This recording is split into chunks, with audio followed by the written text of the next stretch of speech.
네, 여야 의원들의 뜨거운 정치 토론 여의도 펀치. 오늘은 더불어민주당 이현주 의원, 국민의힘 최영두 의원 두 분과 함께하겠습니다. 두 분 어서 오십시오.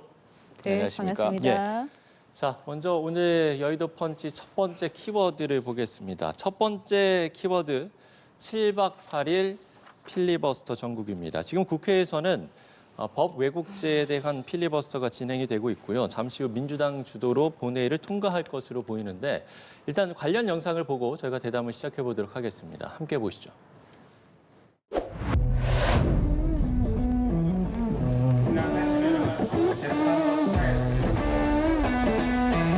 헌법 정신에 대한 정면 도전이자 사법부의 독립을 뿌리째 뽑으려는 사법 3대 계약입니다. 양두구육식 입법으로 국민을 속이지 마십시오.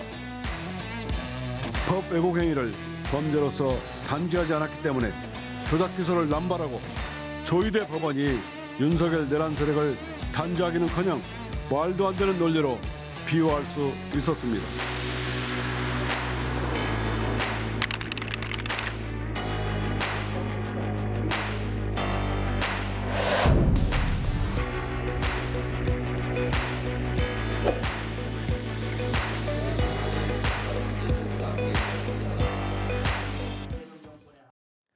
예, 이렇게 관련 영상까지 보고 왔습니다. 지금 법 왜곡죄에 대한 위헌 논란에 민주당에서 이 법안을 대폭 수정을 했습니다만 당 안팎에서 논란이 좀 이어지고 있는 것 같습니다. 이 법 왜곡죄에 대한 입장을 좀 들어볼까요? 네, 이게 이제 그동안에 보면 어떤 그 수사 과정 혹은 이제 재판 과정에서 그것을 또 그 수사 과정에서의 어떤 조작이나 예. 잘못된 허위 증거 이런 것들이 있는 걸 혹시 알면서도 그러면서도 잘못된 판결이 나오면 안 되잖아요. 근데 어쨌든 이번에 지난번에 이제 이재명 대통령 전에 그 재판 과정에서도 그렇고 관련된 재판 과정에서도 그렇고 최근에도 보면 여러 가지 이렇게 그 위법한 증거들 그리고 증거 중에서도 또 증거의 이제 진술이나 이런 것들을 좀 조작하거나 예. 내용이 왜곡된 것을 가지고 재판을 하는 경우들이 굉장히 중요한 또는 이제 정치인과 관련된 그런 사건들에서 발견이 됐죠. 그래서 사실 이거는 정치인뿐만이 아니라 일반인들 사이에서도 있어서는 안 되는 거기 때문에 이제 법 왜곡죄의 도입이 필요하다라는 취지에서 저희가 이제 법을 냈는데 근데 이게 또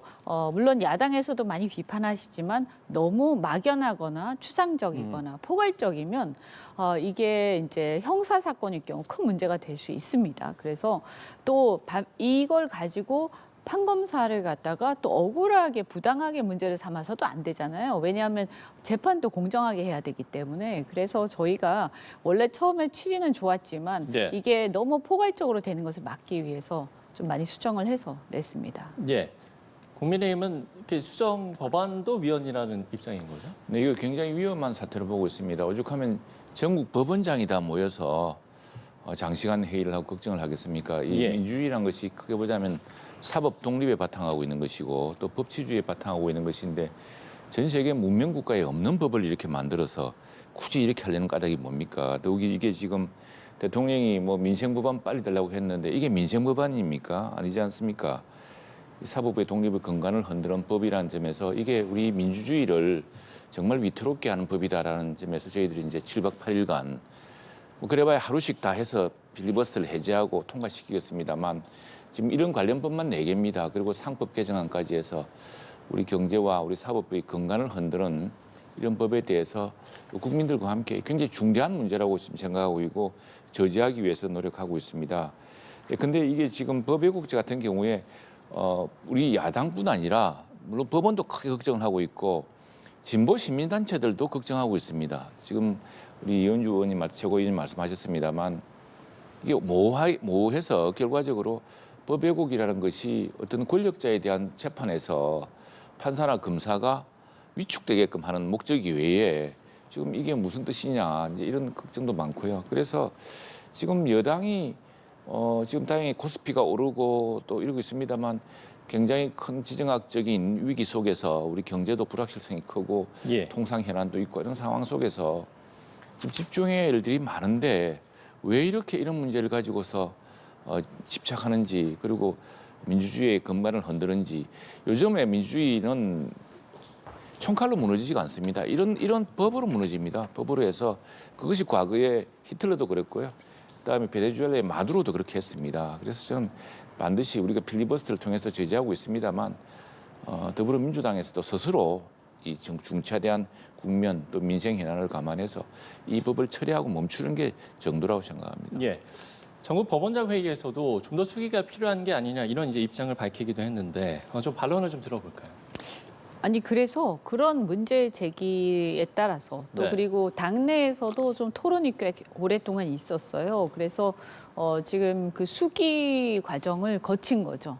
그래서 사실은 굉장히 많이 고쳤고 내용을 보면 뭐 의도적으로 어떤 재판 수사 결과에 영향을 미친 경우 그리고 예를 들어서 이제 위법하게 증거를 수집하거나 증거 없이 범죄 사실을 인정하거나 이렇게 해서 또 이것이 의도적으로 거의 악의적으로 이것이 이제 증거가 없음을 또는 적법한 증거가 없음을 알면서도 범죄 사실을 인정한 경우. 네네. 그러니까 사실은요 제대로 재판하고 제대로 수사하면 지금 수정한 정도로 가면 거의 기소될 일이 없다라고 보입니다. 그럼에도 불구하고 이 법은 그래도 필요한 거 아니냐. 왜냐하면 사실상 사문화될 수도 있지만 경우에 따라서 거의 적용될 일이 없을 수도 있거든요.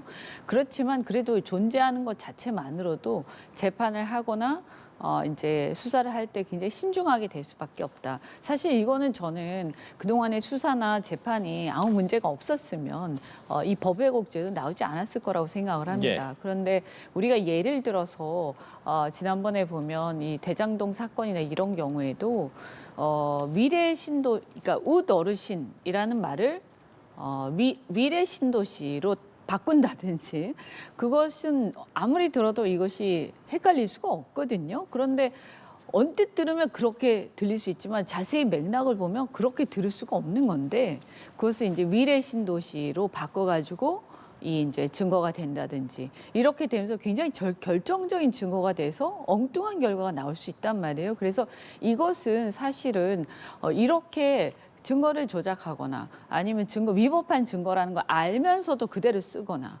이것은 매우 심각한 문제라고 생각하고요. 이걸 그냥 방치하고 예를 들어서 그래도 그냥 재판에서 위에서 항소심에서 뒤집히면 되니까 그러면 그 수사를 그렇게 고의적으로 잘못하거나 또는 악의적으로 재판을 한 경우에도 그냥 넘어간다. 그럼 문제가 있지 않겠습니까? 그래서 이런 경우를 방지하기 위해서는 최악의 경우를 대비해서 그래도 어떤 형사 범죄 같은 것은 우리가 물을 필요가 있다. 이 책임을 물을 필요가 있다. 다만 말씀하신 대로 이게 너무 포괄적이 되면 문제가 있으니까 뭐 의도적으로죠. 악의적으로가 아니라 의도적으로 이렇게 한 경우 이것까지 넣어놨기 때문에 이거 입증하기가 쉽지는 않아요. 그래서 그 우리 사람의 의도를 입증한다는 네, 게 그래서 사실은 이런 경우는 너무나 명백한 경우, 예를 들면 굉장히 악의적으로 정말 어떤 예를 들어서 이 사실은 이 법 왜곡죄가 나온 게 그 2차 대전 이후에 이제 전범들 처벌하고 이렇게 하는 과정에서 과거에 이제 히틀러 나치당에 부역한 어떤 사법부라든가 그 수사기관들을 처벌하기 위해서 나온 거거든요. 예.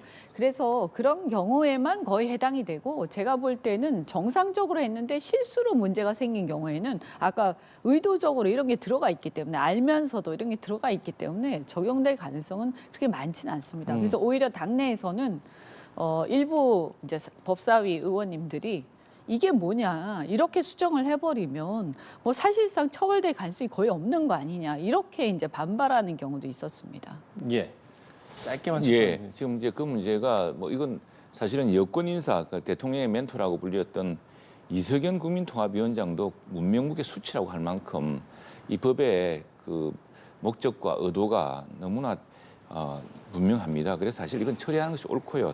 또 하나 지금 문제 삼는 건 이 법 받는 것이 아닙니다. 또 하나는 사심제를 하는 이제 헌법 소원을 허용하는 재판소원 도입법 그리고 대법관을 14명에서 26명으로 늘리는 대법관 정원법인데 이거 굉장히 심각한 문제를 함께 걱정하고 있는 것입니다. 그것이 사법제도의 근간을 흔드는 것이고 지금 우리 법 쪽에서 이야기를 들어보면 중요한 것은 상급심이 문제가 되는 것이 아니라 1심, 2심 대부분의 국민들은 1심, 2심에서 권리 구제가 됩니다.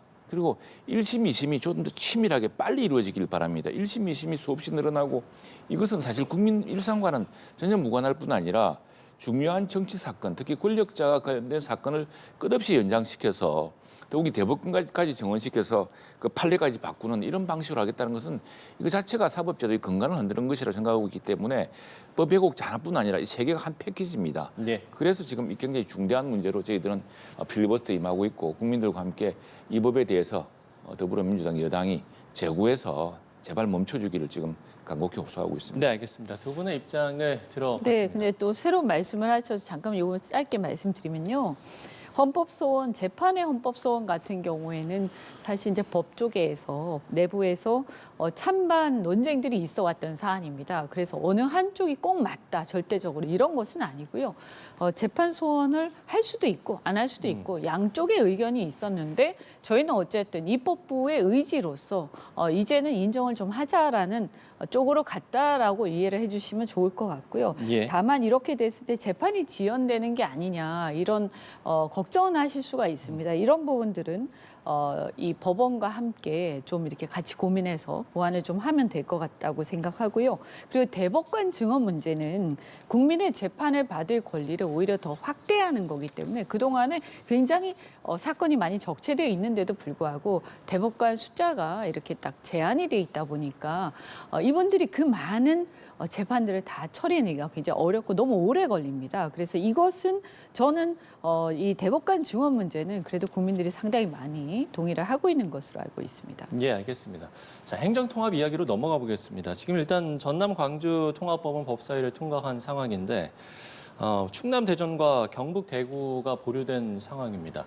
국민의힘에서 지금 대구 경북 지역 의원들이 모임을 열어서 일단 이 대구 경북에 지금 찬성을 한다라는 결론이 좀 나온 겁니까? 어떻게 되고 있는 우리 겁니까? 씨도 지금 이 방송 들어오기 전까지 결론을 모르고 있는데 네네. 이 대구 경북 지역에서는 오래전부터 통합에 대한 요구가 있었는데 그러나 예. 지금 있는 방식과는 이게 통합이 어느 수준까지 통합을 해서 통합의 목적이 단순히 두 지역을 합친다는 게 아니라 정말 실질적인 지역 분권을 좀 할 수 있던 정도의 권한을 달라는 게 또 중요한 현안입니다. 그리고 또 하나는 그 결정이 주민투표 같은 방식으로 이루어져야 된다. 네. 정치적인 그 계산 때문에 이루어져서는 안 된다는 것이고요. 저희 당도 저도 그렇습니다만 저희 당의 많은 의원들도 이제 우리나라 뭐 좀 국토가 큰 나라는 아니지만 스위스 같은 나라 같은 경우에 강소 연방이라 그러거든요. 작은 주들이 굉장히 거의 연방 수준의 권한 자치권을 가지고서 서로 다양한 모델로 실험해 볼 수 있는 나라가 되었습니다. 그래서 강소 연방 국가라 그러는데 저희들도 이제 뭐 경남북 이런 지역 통합을 통해서 네. 한 인구 한 800만 정도 또는 1000만씩 정도 규모로 해서 정말 연방국가 수준으로 강소 연방국가 수준으로 할 수 있는 정도의 좀 자치권이 과감하게 부여되고 재정도 좀 자립도 높일 수 있는 방식으로 이루어진다는 데 우리 기본 입장인데 네. 아마 대구 경북의 의원들도 기본적으로 이런 입장에서 지금 바라보고 있을 거고요. 다만 지금 진행 방식이 그런 강소 연방 국가의 수준에 해당할 만큼 정말 지방자치와 그 지역 발전에 또 대한민국의 통합에 도움이 되는 방식이냐에 대해서는 이 법안 자체에 대해서는 이제 다소 이견들이 있는 것 같습니다. 예, 그러면 대구 경북 통합 자체는 2월 임시국회 내 처리될 가능성은 좀 그건 이제 오늘 우리 의원들 결론을 봐야죠. 의원들 결론에 따라서는 예. 지금 다른 지역과 달리 그 여러 진행 여부가 결정될 것 같습니다. 예, 알겠습니다. 자, 그런가 하면 이재명 대통령이 어제 SNS에 이 대전 충남을 콕 집어서 충분한 공감 없이 일방적으로 강행할 수는 없다 이렇게 올리기도 했는데 이 행정통합 문제와 관련해서는 좀 어떤 입장을 갖고 계신지요? 저는 과거부터 계속 네. 우리나라의 지방자치 제도가 좋긴 하지만 현실적으로 보면 너무나 분화돼 있어 분절화되어 있어서 지금처럼 전 세계가 글로벌 패권 경쟁을 하는 시대에는 일종의 어떤 중복 투자를 방지하고 자원의 효율적 배분을 통해서 예. 규모의 경제를 실현해야 한다. 그렇기 때문에 우리가 좀 통합을 통해서 그래서 큰 시장을 만들어내고 사람들이 모이는 곳을 만들어내고 만들어내고 이렇게 해야 지방도 수도권 못지않게 발전할 수 있다는 생각 가져왔습니다. 그래서 저는 꼭 필요하다고 생각하고요. 오히려 저는 지금보다 더 큰 단위의 통합이 필요하다고 생각합니다. 네. 네, 그 안에서의 뭐 어떤 분화는 있을 수 있겠지만 어쨌든 이것을 뭐 여기도 하고 저기도 하고 똑같은 것을 계속 중복적으로 하고 있잖아요. 그렇게 돼서는 우리의 경쟁 상대는 내부가 아니고요. 바뀝니다. 그래서 다른 나라하고 경쟁하는 거기 때문에 이게 꼭 필요하다고 생각하고요. 다만 이제 어떤 분들은 이렇게 급하게 할 필요가 있냐 이렇게 말씀하신 분들이 있고 그 점에 대해서 약간 뭐 공감은 합니다만 그러나 현실적으로 우리가 이런 문제들은 이해관계가 있어요. 예를 들어서 자리가 또 없어집니다. 자리가 없어지는 자리가 있고요. 그다음에 줄어드는 예산이 있고요. 예. 늘어난 예산도 있지만 그리고 어쨌든 여러 가지 기득권이 있기 때문에 이런 경우에는 불가피하게 여기저기서 반대가 나올 수밖에 없는데 그러면 우리가 지방선거를 앞두고 이때 행정통합을 빠르게 대통령 힘이 있는 초기에 이것을 밀어붙여서 해치우지 않으면 사실상 저는 물 건너간다고 봅니다. 그래서 하려면 지금 해야 된다. 네. 그런데 보면 TK 호남, 충남 대전이 있는데 사실 이걸 보면 알 수 있어요. 어떤 한 당이 상당히 지배하고 있는 지역에서는 반발이 별로 없습니다. 그래서 결국은 그걸 보면 이 자체의 제도는 대부분 동의한다라고 보시면 됩니다. 근데 지금 반대가 좀 있는 데는 찬반이 있는 데는 충남 대전이거든요. 이거 왜 그러냐? 여기는 사실은 거의 비등비등하단 말이에요. 세력이. 그러니까 국민의힘 세력이나 우리 세력이나 비등비등하다 보니까 이게 정치적 계산이 들어갈 수밖에 없는 거예요. 근데 대통령께서 던지셨기 때문에 아무래도 우리 여당은 물론 저처럼 처음부터 그렇게 생각하는 사람도 있지만 또 대통령하고 같이 뒷받침해준다는 입장이 있는 거고요.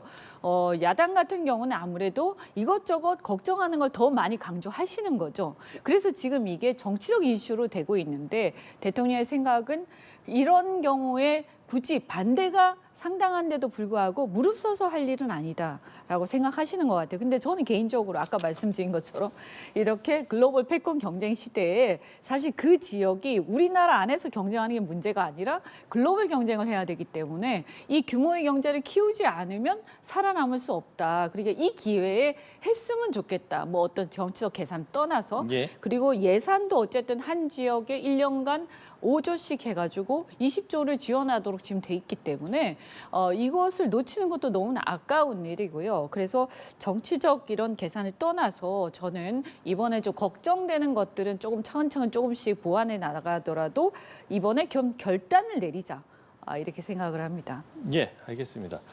자, 여의도 펀치 두 번째 키워드로 넘어가겠습니다. 두 번째 키워드 뉴 이재명과 절윤. 네, 이렇게 저희가 키워드를 선정했습니다. 민주당에서는 뉴 이재명이라는 신조어가 급부상했고 국민의힘은 절윤 문제가 이어지고 있습니다. 먼저 이 이야기를 좀 나누기 전에 저희가 여론조사 결과를 좀 살펴보겠습니다. 오늘 이제 지금 보여드릴 여론조사 결과 엠브레인 퍼블릭, K스탯 리서치, 코리아 리서치, 한국 리서치가 지난 23일에서 25일 만 18세 이상 1,002명을 대상으로 조사한 결과고요. 자세한 내용은 중앙선거 여론조사 심의위원회 홈페이지를 참조하시면 될 것 같습니다. 자, 이 여론조사를 보면요. 이재명 대통령의 지지율이 취임 후 최고치를 기록했습니다. 대선 득표율보다 지금 상당히 좀 큰 폭으로 증가하면서 새로 유입된 지지층, 그러니까 뉴 이재명이라는 신조어까지 나왔는데요. 질문 좀 먼저 드려볼게요. 지지율, 이재명 대통령의 지지율 좀 어떻게 보고 계십니까? 지금 뭐 주가라든가 또는 여러 지금 현안을 대하는 태도에 대해서 아마 국민들이 평가하고 있는 것 같습니다. 이건 뭐 예. 야당으로서도 저희들이 좀 더 경각심을 가지고 봐야 될 대목이고 또 이런 그 과도한 자신감 속에서 자칫 잘못되는 부분을 견제하는 것도 우리 야당의 역할이라고 생각을 합니다. 유 이재명이란 말 같은 게 사실 대통령이라는 것은 대통령의 통자가 통합할 통자입니다. 네. 대통령은 특정한 지지자들 또는 대통령이 되는 순간 사실은 특정 정당의 출신이지만 그 정당의 이념과 정당의 정책 정강을 구현하는 것도 있겠지만 이제 찍지 않은 국민들 전체도 통합해서 이끌어 나가야 되는 게 있지 않습니까? 더구나 사실은 원치 않았던 지정학적 상황 같은 거 지금 상황이 그렇죠. 미중 간의 갈등이라든가 지금 얼마 전에는 서해상에서 지금 미국 공군기와 중국 공군기가 서로 이제 서로 경계하는 이런 상황까지 벌어지고 하는데 그런 상황에서 나라를 안전하게 지키고 또 국민을 통합시키고 경제를 발전시켜야 하는 이유가 있는 것이죠. 저는 그래서 이 대통령은 특정 지지층을 바라봐서는 안 된다고 생각하고 있고요. 예. 그런 것을 잘 할 경우에는 지지율이 올라갈 수밖에 없고 특정 지지층에 휘둘리거나 자신의 이익을 위해서 무엇인가를 억지로 하는 것처럼 보이면 지지율이 떨어질 수밖에 없다고 생각합니다. 그런 측면에서 지금 그 대통령의 지지율은 아무래도 주가 문제가 있을 테고 주가가 지금 굉장히 좋기 때문에 이것도 지지율에 상당히 긍정적 효과를 미치고 있다고 생각합니다. 다만 지금 큰 위기는 바로 지금 통상의 문제 또 지정학적 갈등의 문제에서 저희가 다양스럽게 생각하는 것은 과거 야당 대표 시절에는 뭐 일본과 맞서는 것을 큰 전략처럼 생각해 왔는데 지금 이 상황에서 뜻밖에도 다카이시 사나에 총리랑 우애 관계를 보여주면서 미중 간의 각축에서 일본과 한국과 일본이 서로 협력해서 그런 지정학적 위기를 함께 벗어내려고 하는 노력 같은 걸 보여주는 것도 뭐 저는 상당히 이런 그 외교 안보 측면에서 긍정적 효과를 미쳤다고 생각을 합니다. 그러나 여기에서 자칫 또 이념적으로 대북 정책이라든가 또 미중 간에서 우리가 취해야 될 아주 그 정확한 원칙론에서 벗어나서 잘못 경사될 경우에 나라 전체를 위태롭게 할 것이고 또 국론 분열도 또 가중시킬 거라 생각합니다. 그런 의미에서 대통령의 한마디가 굉장히 중요하다 생각하고요. 예. 통합이라는 그런 차원에서 국가의 안전과 또 국민 경제 전체를 생각하는 그런 실용적 정책이 중요하다는 것을 보여준 것이 지금 지표라고 생각합니다. 네. 지지율과 뉴 이재명 현상 어떻게 보고 계십니까? 네, 이게 뭐 그 개념 자체가 약간 유동적이긴 한데요. 이렇게 넓게 보면 이재명 대통령께서 민주당에서 본격적으로 정치를 시작한 이후, 그러니까 지난 대선 이후에 한 6, 7년간 쭉 이렇게 만들어진 이재명 대통령의 지지층을 말하는 것일 수도 있고요. 네. 근데 광의의 뉴 이재명 같습니다. 이제 협의로 얘기하자면 이번 대선 전후로 해서 새로 유입되는 이재명 대통령의 지지층 이렇게 볼 수 있는데 이거는 이제 말하자면 과거에 기존의 민주당에 대해서 갖고 있었던 여러 가지 선입견, 그러니까 이제 노선이라든가 여러 가지 이제 정치 행태라든가 이런 것들에 대한 선입견으로 인해서 이 이재명 대통령을 찍지 않았거나 혹은 지지를 안 했지만 이번 대선쯤에서 아니면 대선이 좀 끝난 직후부터 보니까 중도 실용을 주창을 하네. 그리고 중도 보수라고 얘기를 하네. 그런데 이거 괜찮은 것 같아라고 관심을 가졌거나 아니면 안 믿었지만 대선 끝나고 나서 상황을 보니까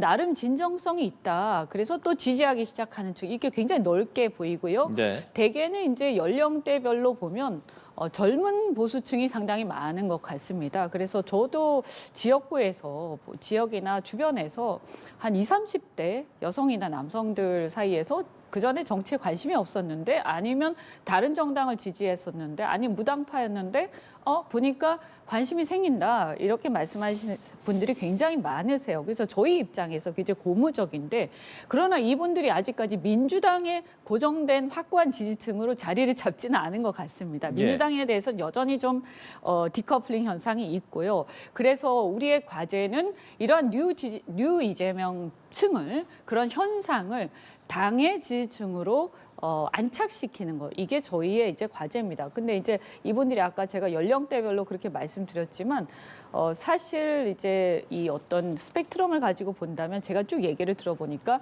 코스피 5,000이 이거 코스피 지금 6,000 넘었죠. 그래서 코스피에 대한 자본시장에 대한 상당한 기대 이런 게 있고요. 그냥 그 전에 어떤 민주당의 이미지하고 많이 다른 거라고 느끼는 것 같아요. 그리고 역사관에 대해서 상당히 실용적 역사관. 그래서 어제도 이제 대통령께서 농지개혁과 관련해서 전 대통령에 대한 이승만 전 대통령에 대한 어떤 높은 평가. 그래서 이제 그런 어떤 태도 그리고 또 국익 중심의 이제 그 외교 노선, 국익 중심의 실용 외교 노선. 아까 말씀하셨지만 일본에 대해서 상당히 이제 적대적일 줄 알았는데 어쨌든 이번에 우리 대한민국의 생존과 번영을 위해서 미국하고 우리가 관세 협상하는 과정에서 일본하고 상당히 공조를 초반에 좀 갖고 가지 않았습니까? 나중에 좀 힘들어졌지만 그리고 이제 탈원전에 대해서도 약간 굉장히 많은 경제계에서 경계를 했었어요.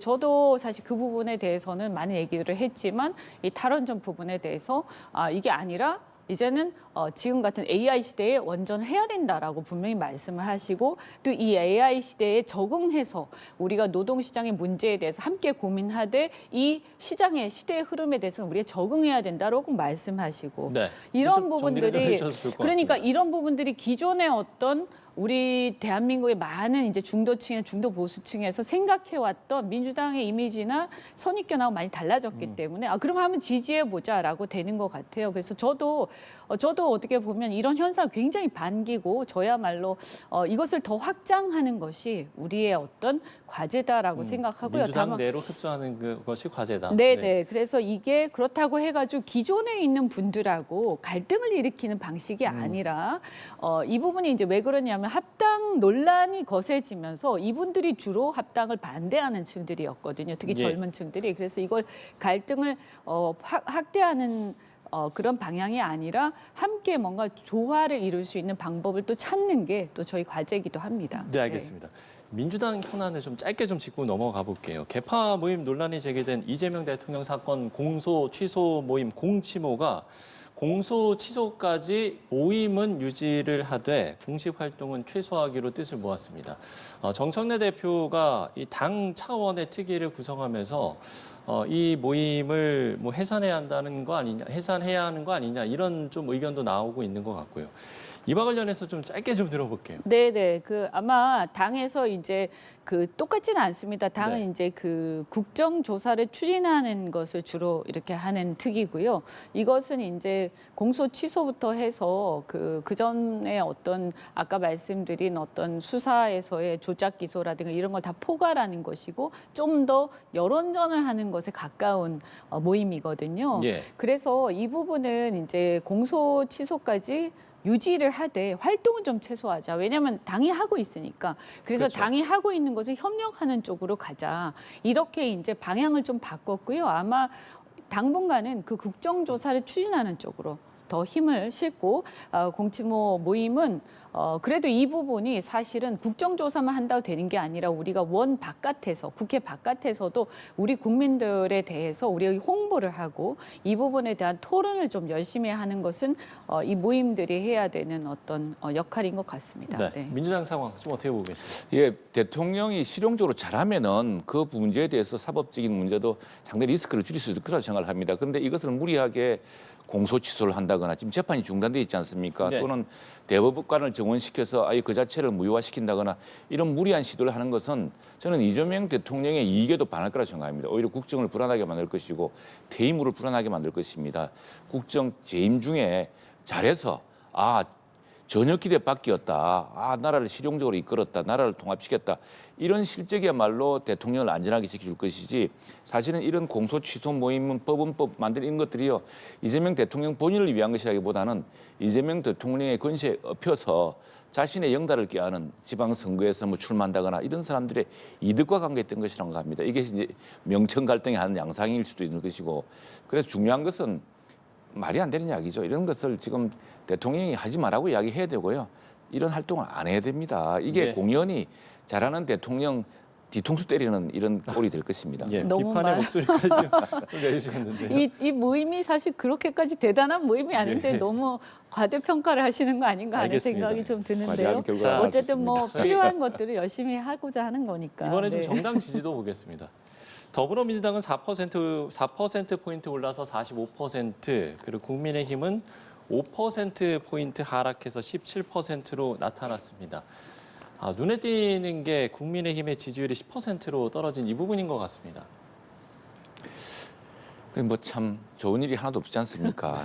끝없는 당내 분란과 또 끝없는 프레임 싸움에 걸려 있는데 저는 빨리 지금 너무 과도한 여권 집중, 여당의 권력이 강화되고 또 네네. 압축 다수당 때문에 저는 이게 사법부의 독립 자체를 흔들려는 지금 시도까지 이어지는 것을 막는 것이 우리 당의 임무라고 생각을 합니다.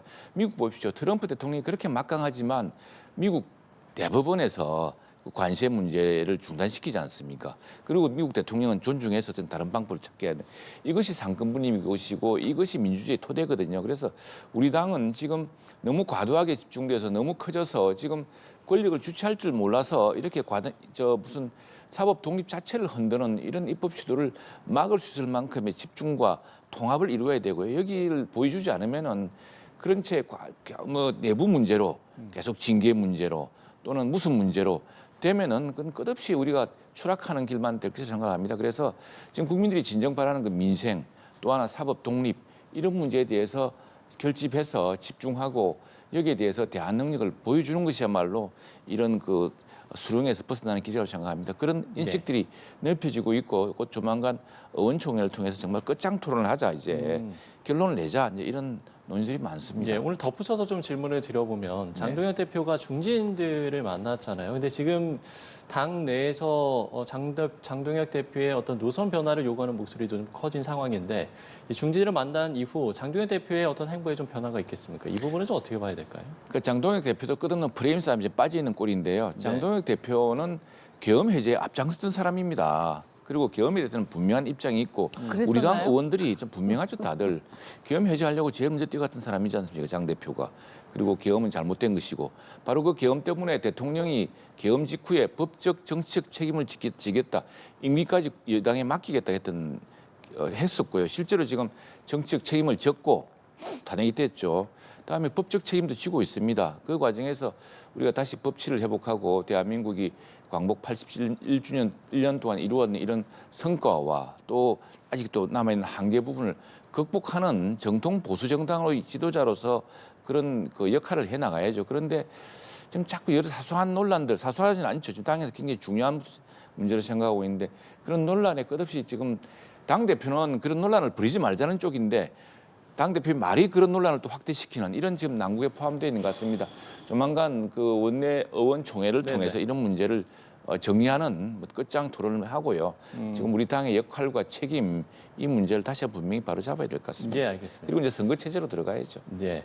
상대당의 이야기이기 때문에요. 객관적으로 좀 보실 수 있을 것 같기도 하고요. 어떻게 보고 계신지. 저는 장동혁 대표가 계엄 해제했다는 거를 몰랐는데요. 그렇죠. 대부분 그렇게 놀라운 생각합니다. 일이네요. 예. 그런데 이제 거기까지는 좋았는데 이분이 그 윤어게인을 외치고 그다음에 전한길 씨인가요? 그분 도움을 절대적으로 받아서 이제 지금 이제 세상이 어떻게 유튜버의 힘이 너무 막강해지다 보니까 그런 세력들이 막 이렇게 정치 권력을 흔드는 이런 상황이 왔는데 어쨌든 그 지지 기반이다 보니까 이 한계가 있는 것 같습니다. 그래서 자기를 뽑아준 사람들을 배신하지 못하잖아요. 그래서 이 부분은 이제 뭐 장동혁 대표가 달라질 수 있을까? 그래서 저는 당내에서 결단을 내리셔야 되는 뭐 그런 게 있는 거 아니냐 그런 생각이 들고 어쨌든 견제가 잘 돼야 건강한 야당이 있어야 견제가 잘 되고 저희도 더 긴장하는데 그게 안 되는 것은 굉장히 아쉽고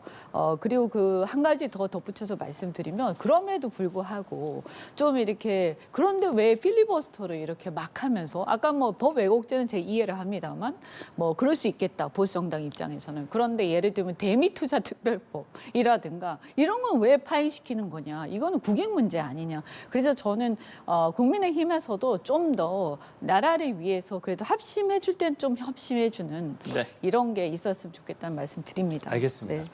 대담 여기서 마무리 짓겠습니다. 이현주 더불어민주당 의원, 최영두 국민의힘 의원 두 분과 함께 이야기 나눠봤습니다. 오늘 말씀 고맙습니다. 네, 고맙습니다.